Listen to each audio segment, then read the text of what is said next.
I don't think much is going to happen in the next week or 2 weeks, maybe not much in the next 3 weeks, but I think they've got a real challenge because they've gotten people appropriately concerned about the pathway that we'd be on toward government-run health care if we follow the House bill, and the Senate bill appears to be not much better. Well, I guess those issues are before the Ethics Committee, and I'm going to leave them with that.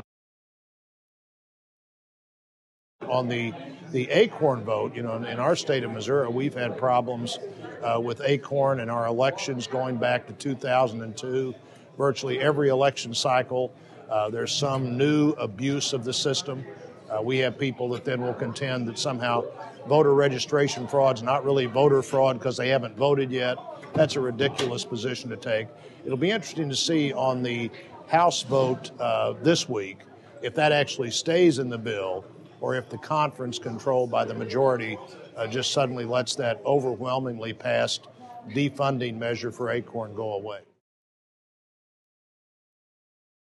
I've been trying to keep our side as much as I could in this healthcare debate in a positive way. So I've read about all I could read so far about the Baucus bill. I haven't got a copy of it and sat down and read through it yet. But the cost is great. There seems to be lots of focus on increases of cost for the middle class, the person who's paying so much of the bill for everything else right now. And I think senators are going to look at that and think that it's not a bill that's going to find its way to the floor.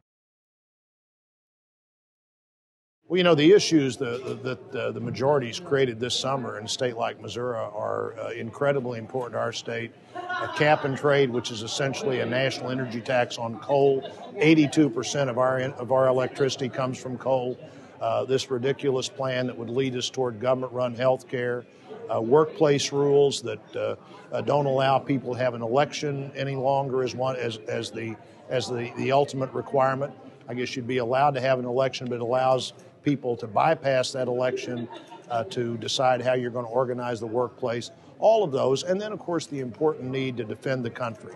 I thought yesterday the president's announcement about not deploying the anti-missile system in Poland and Czechoslovakia not only is extremely dangerous for us, but really sends a terrible message to our allies. And the message to Poland and Czechoslovakia, little countries emerging from Soviet domination, a double generation of Soviet domination, the message to them is, if you take a stand, if you stick your head up, if you stand strong with America, America may not be there at the end of that fight. It was a terrible thing to happen, and actually even happened on the 70th anniversary of the Russian invasion of Poland, just to add insult to injury.